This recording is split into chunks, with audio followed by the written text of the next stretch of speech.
Hello students. आज हम first unit के एक नेक्स्ट टॉपिक केमिकल बॉन्ड के बारे में डिस्कस करेंगे। केमिकल बॉन्ड और रासायनिक बंध क्या होते हैं। अगर हम परमाणु के बारे में बात करें, परमाणु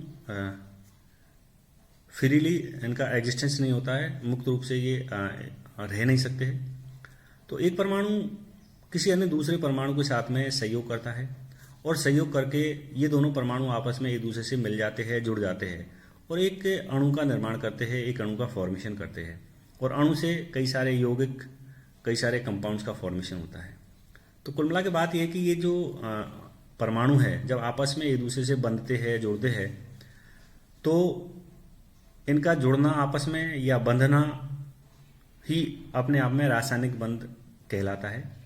ये जो रासायनिक बंध होता है, इस रासायनिक बंध में परमाणु के जो बाह्य कोश होते हैं या आउटरमोस्ट शेल होते हैं, उनमें प्रेजेंट जो इलेक्ट्रॉन्स है उनमें आपस में इलेक्ट्रॉन्स का आदान प्रदान होता है और जो वैलेंस शेल होते हैं या संयोजी कोश जिसे हम कहते हैं, उन संयोजी कोश में इन इलेक्ट्रॉनों का आदान प्रदान होता है और एक परमाणु दूसरे परमाणु से इलेक्ट्रॉन लेकर के या दे करके वो आपस में एक दूसरे के अष्टक या जैसे बोलते हैं ऑक्टेट, उन ऑक्टेट को या अष्टक को पूर्ण कर लेते हैं और इसके कारण जब उनका अष्टक पूरा हो जाता है तो सामान्यतः आपस में दोनों ही परमाणु का स्थायित्व बढ़ जाता है और जुड़ करके एक अणु का फॉर्मेशन करते हैं, एक अणु का निर्माण करते हैं। तो हम इस तरह से भी कह सकते हैं कि जब दो या दो से अधिक परमाणु एक दूसरे के साथ में इलेक्ट्रॉनों का साझा या स्थानांतरण, जिसे हम नॉन बॉन्डिंग इलेक्ट्रॉन कह सकते हैं, को दान करके या उनको त्याग करके एक दूसरे के साथ में जब बंध जाते हैं तो अणु का निर्माण हो जाता है और यही रासायनिक बंध होता है। कोई भी दो परमाणु है और दो परमाणु आपस में इलेक्ट्रॉन का क्या कर सकते हैं, साझा भी कर सकते हैं, वो परमानेंट त्याग भी सकते हैं, वो नॉन बॉन्डिंग इलेक्ट्रॉन को दान भी कर सकते हैं, ग्रहण भी कर सकता है कोई दूसरा परमाणु एक परमाणु से। तो इस प्रकार से बनने वाला जो उनके बीच में जो इस इंटरेक्शन के कारण जो इलेक्ट्रॉन का साझा या स्थानांतरण हो रहा है, इसके कारण एक बॉन्ड का निर्माण होता है, एक उनके अंदर एक बंध बनता है। उसी बंध को हम रासायनिक बंध कहते हैं। रासायनिक बंध की अगर हम क्लासिफिकेशन देखें, रासायनिक बंध कई प्रकार का होता है। परमाणु अपने इलेक्ट्रॉनों को अणु का प्रिपरेशन करने के लिए किस प्रकार का उपयोग कर रहा है, उस आधार पर सामान्यतः जो बंध है उन बंध को हम एक तरह से डिवाइडेशन कर सकते हैं। सबसे पहले हम बात करेंगे आयनिक बॉन्ड या आयनिक बंध। जब कोई भी धातु परमाणु किसी अन्य अधातु परमाणु के साथ में परस्पर सहयोग करते हैं और इस सहयोग के कारण इलेक्ट्रॉन्स का परमानेंटली उनके जो वैलेंस शेल है उन वैलेंस शेल के अंदर जब स्थानांतरण हो जाता है, या कोई तो एक जो धातु परमाणु है वो तो इलेक्ट्रॉन त्यागेगा और जो अधातु परमाणु है वो इलेक्ट्रॉन को ग्रहण करता है। तो इस प्रकार से इनके बीच में एक बहुत स्ट्रांग बॉन्ड बनता है और कैटायन और एनायन, जिसे धनायन और ऋणायन कहते हैं, ये सामान्यतः एक इलेक्ट्रोस्टैटिक फोर्स, स्थिर वैद्युत आकर्षण बल के द्वारा बन जाते हैं। तो इस प्रकार से बनने वाला जो बंध होता है वो बंध एक तरह से आयनिक बंध कहलाता है।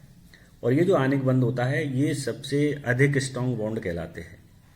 जो आयनिक पदार्थ होते हैं, सबके सब आयनिक पदार्थों के बीच में जो बॉन्ड पाया जाता है वो आयनिक बॉन्ड ही होता है। जैसे सोडियम क्लोराइड का फॉर्मेशन होता है, सोडियम का जो वैलेंस शेल होता है, इसमें देखिए अपनी ग्राउंड स्टेट की बात है, ये 2-8-1 इसका इलेक्ट्रॉनिक कन्फिगरेशन होता है। 2-8-1 पहले कोश में 2 इलेक्ट्रॉन, दूसरे में 8 और तीसरे में 1 इलेक्ट्रॉन होता है।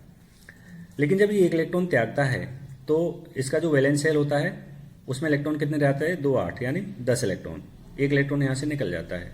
लेकिन इसके साथ ही अगर जो क्लोरीन परमाणु है जिसका वैलेंस शेल में इलेक्ट्रॉन होते हैं 2-8-7, ये इस इलेक्ट्रॉन को जब ग्रहण कर लेता है तो इसका जो वैलेंस शेल होता है वो अब क्या हो जाता है, 2-8-8। तो यहाँ इसका अष्टक, ये लास्ट में आउटर मोस्ट शेल में 8 इलेक्ट्रॉन, यहाँ इसके आउटर मोस्ट शेल में 8 इलेक्ट्रॉन। तो कुल मिला के बात ये है कि इनके बीच में दोनों का ये अष्टक यहाँ पर पूरा हो रहा है, 1 इलेक्ट्रॉन त्याग करके, ये इलेक्ट्रॉन ग्रहण करके। तो यहाँ पर ये कैटायन बन गया और यहाँ पर ये एक तरह से क्या हो गया, ये इधर ये एनायन का प्रिपरेशन हो गया। तो ये कैटायन बन गया और ये एनायन बन गया। तो इन दोनों कैटायन और एनायन आपस में मिलकर के एक स्ट्रॉन्ग बॉन्ड Na+Cl- एक स्ट्रॉन्ग बॉन्ड का प्रिपरेशन होता है जिसे हम बोलते हैं NaCl या सोडियम क्लोराइड। ये सोडियम क्लोराइड मॉलिक्यूल का इस तरह से प्रिपरेशन होता है, सोडियम क्लोराइड अणु का इस तरह से निर्माण होता है।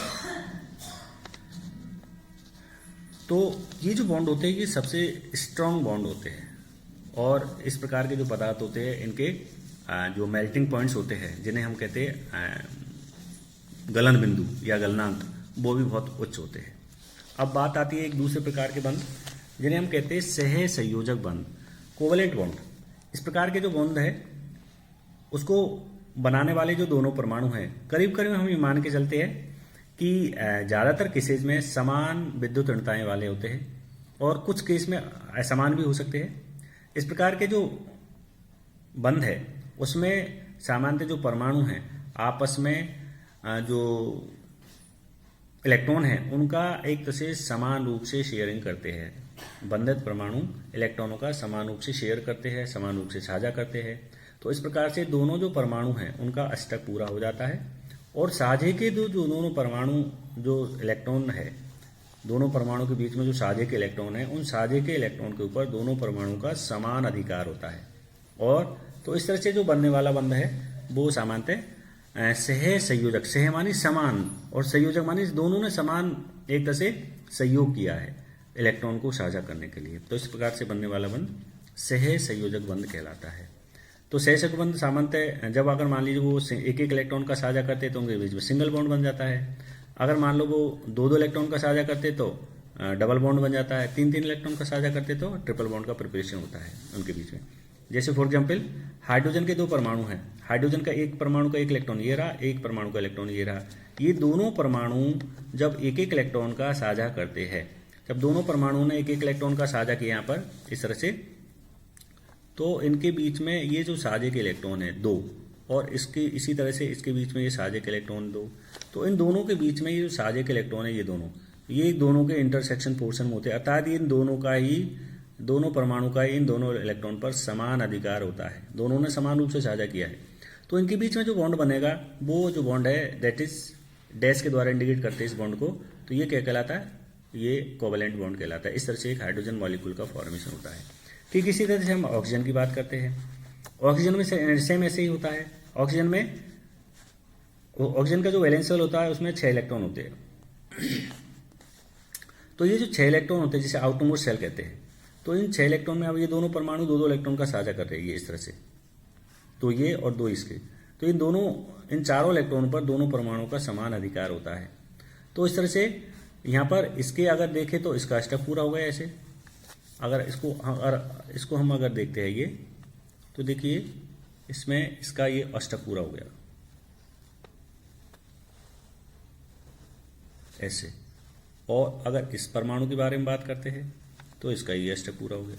तो इस तरह से ये दोनों अब केवल हम इसी परमाणु के बारे में बात करते हैं ऑक्सीजन के में, तो इसके 8 इलेक्ट्रॉन, अगर इसके बारे में बात करते हैं तो इसके 8 इलेक्ट्रॉन। तो इस तरह से ऑक्सीजन मॉलिक्यूल का प्रिपरेशन होता है। इसी तरह से नाइट्रोजन परमाणु होता है। नाइट्रोजन परमाणु में से 3-3 इलेक्ट्रॉन का शेयरिंग होती है। तो 3-3 इलेक्ट्रॉन शेयरिंग करते हैं, तो यहाँ पर नाइट्रोजन के बीच में यहाँ पर अगर इसको हम ऐसे लिखा जाए तो ये हो जाएगा N ट्रिपल बॉन्ड N। इसको ऐसे भी ले सकते हैं हम ऐसे। तो ये इस तरह से होता है। अब बात आती है तीसरे प्रकार के बॉन्ड जिसे हम कहते हैं उपसह संयोजक बंध, कोऑर्डिनेट कोवलेंट बॉन्ड।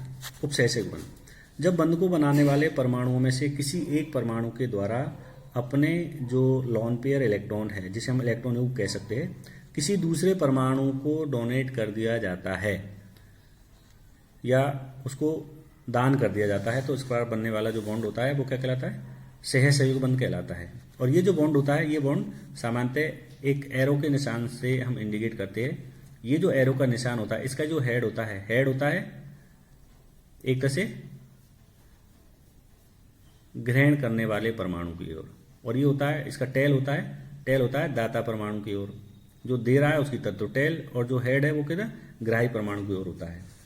सामान्यतः ये कब संभव है इस तरह का बॉन्ड जब ही संभव होता है जबकि कोई भी जो परमाणु है जो कि जिसे हम कहते हैं दाता परमाणु के पास में लॉन पेयर ऑफ इलेक्ट्रॉन होना चाहिए देने के लिए, और ग्राही परमाणु के पास में उस लोन पेयर इलेक्ट्रॉन को ग्रहण करने के लिए वैकेंट साइट या उसके वैलेंस शेल में जगह होना चाहिए, रिक्त स्थान होना चाहिए, जब ही इस प्रकार का बॉन्ड का प्रिपरेशन होता है। तो इस तरह से एक जैसे अमोनियम आयन होता है, अमोनियम NH4+ आयन कैसे बनता है, जैसे अमोनियम आयन के निर्माण की हम बात करते हैं तो यहाँ पर देखिए अमोनिया NH3। अब इस NH3 की हम पोजीशन देखते हैं तो इसमें नाइट्रोजन के ऊपर एक लोन पेयर होता है प्लस H+ इसके कॉन्टैक्ट में आता है। अब H+ का मतलब इसमें के ऊपर कोई इलेक्ट्रॉन नहीं है, यहाँ पर कोई इलेक्ट्रॉन नहीं है। तो यहाँ पर ये जो नाइट्रोजन परमाणु है ये क्या करेगा, इस हाइड्रोजन परमाणु को इलेक्ट्रॉन डोनेट कर देगा, लोन पेयर इलेक्ट्रॉन। तो चूंकि हाइड्रोजन परमाणु का जो वैलेंस शेल होता है उस वैलेंस शेल में 2 इलेक्ट्रॉन रखने की क्षमता होती है और ये नाइट्रोजन परमाणु उस लोन पेयर को इधर दे देता है। तो यहाँ पर दोनों का ही एक तरह से स्टेप पूरा हुआ एक तरह से, अगर इसको हम देखें तो इस तरह से यहाँ पर ये जो बॉन्ड, इनमें तो केवल ये डैश लगा हुआ है, इसमें ये जो बॉन्ड है ये क्या है, एक एरो का निशान है। एरो का निशान मतलब ये दाता परमाणु होगा और ये ग्राही परमाणु हो गया।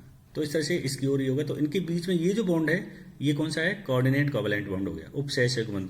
जबकि ये तीनों बॉन्ड कैसे है, सहसंयोजक, और जबकि ये कैसा है, उपसहसंयोजक बंध। तो इस तरह से उपसहसंयोजक बंध का निर्माण होता है। तो ये जो उपसहसंयोजक बंध होता है ये इस सहसंयोजक बंध से इस प्रकार से भिन्न होता है। अब एक और बॉन्ड होता है इसमें मेटेलिक बॉन्ड या धात्विक बंध। विभिन्न प्रकार के जितने भी धातु होते हैं उन धातुओं के बीच में जो बॉन्ड होते हैं वो सबके सब क्या कहलाते हैं, धात्विक बंध कहलाते हैं। धातु परमाणु को परस्पर बांधे रखने के लिए भी उनके बीच में लगने वाला जो बॉन्ड है वो धात्विक बंध कहलाता है। और ये धातु आयन सामान्यतः चलायमान इलेक्ट्रॉन के मध्य आकर्षण के कारण से इस प्रकार का बॉन्ड का फॉर्मेशन होता है, क्योंकि धातु के अंदर मोबाइल इलेक्ट्रॉन होते हैं। और ये जो मोबाइल इलेक्ट्रॉन होते हैं, ये मोबाइल इलेक्ट्रॉन सामान्यतः ये जो धातु होते हैं, ये धातु आयन तथा मोबाइल इलेक्ट्रॉन आपस में आकर्षण उनमें हो जाता है। उसके कारण ये भी जो बॉन्ड होता है बहुत स्ट्रॉन्ग बॉन्ड होता है, मेटेलिक बॉन्ड भी, जो कि सामान्यतः धातु के अंदर पाया जाता है। अब एक नेक्स्ट जो बॉन्ड होता है वो होता है हाइड्रोजन बंध। हाइड्रोजन बंध जैसा कि नाम से बंध है, विदित है कि हाइड्रोजन का इसमें विशेष रोल होता है। हाइड्रोजन परमाणु जब 2 इलेक्ट्रॉन स्नेही परमाणु के मध्य में स्थित होता है तो सामान्यतः इस प्रकार का एक आंशिक बंध बनता है। एक जो इलेक्ट्रॉन स्नेही परमाणु उसके साथ तो वो हाइड्रोजन परमाणु बॉन्डेड फॉर्म में रहता ही है, सहसंयोजक बंध के रूप में रहता है, लेकिन किसी दूसरे परमाणु के कांटेक्ट में या उसके नियर बाई या वेसिनिटी में आ जाता है तो सामान्यतः इस प्रकार का बंध का निर्माण होता है। ये जो बॉन्ड है इस बॉन्ड को हम सामान्यतः डॉटेड लाइन से इंडिकेट कर देते हैं। और ये जो बॉन्ड है समान अणु या अन्य अणु के बीच में भी बन सकता है। जैसे फॉर एग्जाम्पल हम बात करते हैं H2O, ये 2 हाइड्रोजन परमाणु हैं वाटर के, एक हाइड्रोजन परमाणु हो गया, एक ये हो गया, और ये ऑक्सीजन परमाणु, ये जल का एक मॉलिक्यूल है। इस जल के मॉलिक्यूल के कांटेक्ट में अगर कोई दूसरे जल का मॉलिक्यूल आता है, तो जैसे ये हाइड्रोजन के 2 परमाणु हो गए इधर और ये ऑक्सीजन परमाणु, अब ये ऑक्सीजन परमाणु इस हाइड्रोजन के कांटेक्ट में आएगा। तो अब चूंकि ये 2 ऑक्सीजन परमाणु हो गए, ये दोनों परमाणु ऑक्सीजन कैसे हुए, इलेक्ट्रॉन ग्राही हो गए एक तरह से। तो ये जो हाइड्रोजन परमाणु है धीरे धीरे करके डॉटेड लाइन से यहाँ पर ये जो बॉन्ड इसके बीच में बन रहा है that is called hydrogen bond. अर्थात दोनों इलेक्ट्रॉन ग्राही परमाणुओं के बीच में हाइड्रोजन परमाणु एज ए ब्रिज या एज ए सेतु की तरह वर्क करता है। तो ये जो एज ए सेतु या एज ए ब्रिज की तरह जो वर्क करने वाला ये परमाणु है हाइड्रोजन, इसके कारण ये जो बॉन्ड बन रहा है ये बॉन्ड क्या कहलाता है, हाइड्रोजन बॉन्ड के नाम से जाना जाता है। विभिन्न प्रकार के जो परमाणु केमिकल्स होते हैं, खास करके जैसे हम सिंपली बात करते हैं जैसे H2S और H2O। H2S गैस होता है जबकि H2O लिक्विड होता है। वो लिक्विड होने का जो कारण है वो हाइड्रोजन बॉन्ड ही होता है, क्योंकि इसमें एक अणु हाइड्रोजन, एक वाटर मॉलिक्यूल दूसरे वाटर मॉलिक्यूल के मध्य में हाइड्रोजन बंध बनता है। उसके कारण इसमें एक संगुणन की प्रक्रिया होती है, एक अणु दूसरे परमाणु के साथ में जुड़ने की, तो उसके कारण ये लिक्विड हो जाता है। जबकि H2S गैस होती है, H2O लिक्विड होता है। तो ये जो बंध होता है 2 प्रकार का हो सकता है, एक तो अंतः अणुक, एक ही अणु के मध्य में लगने वाला, और एक होता है अंतरा आणविक, 2 अणुओं के बीच। तो यहाँ पर ये जो बॉन्ड है ये कैसा अंतरा आणविक है, और अंतरा आणविक लगने के कारण ये जो बंध है इसकी वजह से जो वाटर है वो लिक्विड फेज में होता है, जबकि H2S गैसेस फेज में। तो ऐसे बहुत से कारण हैं जो हम हाइड्रोजन बंध के आधार पर उनको एक्सप्लेन कर सकते हैं, उनको समझ सकते हैं। Thank you.